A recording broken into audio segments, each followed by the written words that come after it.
ബി.ജെ.പിയെ വിമർശിക്കുമ്പോൾ കൃത്യമായി അത് രാഷ്ട്രീയപരമായ വിമർശനമാകണം. അത് ഹിന്ദു വിമർശനമാകുന്നിടത്ത് നിഷ്പക്ഷ ഹിന്ദുക്കൾ ബി.ജെ.പി ആവും. സാങ്കേതികമായിട്ട് ഇവിടെ ഉണ്ടാകുന്ന ഒരു പ്രശ്നം അതാണ്. ഇപ്പൊ ബി.ജെ.പി പോലെ നമ്മളിപ്പോൾ SDP-നെയോ ലീഗിനെയോ മറ്റു കാര്യങ്ങളെയോ നിങ്ങൾ അത്തരണത്തിൽ വിമർശിക്കുന്നുണ്ടെങ്കിൽ രാഷ്ട്രീയപരമായി വിമർശിക്കണം.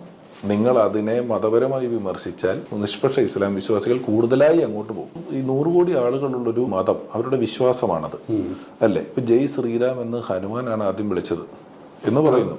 അപ്പൊ ജയ് ശ്രീരാം എന്ന് ഞാൻ വിളിച്ചാൽ ഉടനെ ആഹാ നീ ബി.ജെ.പിക്കാരനാണല്ലേ, ഞാൻ സംഖ്യയാണല്ലേ, ഞാൻ അമ്പലത്തിൽ പോയാൽ ഞാൻ രക്ഷാബന്ധൻ എത്ര കൊല്ലമായിട്ടുള്ള ചടങ്ങാണ്.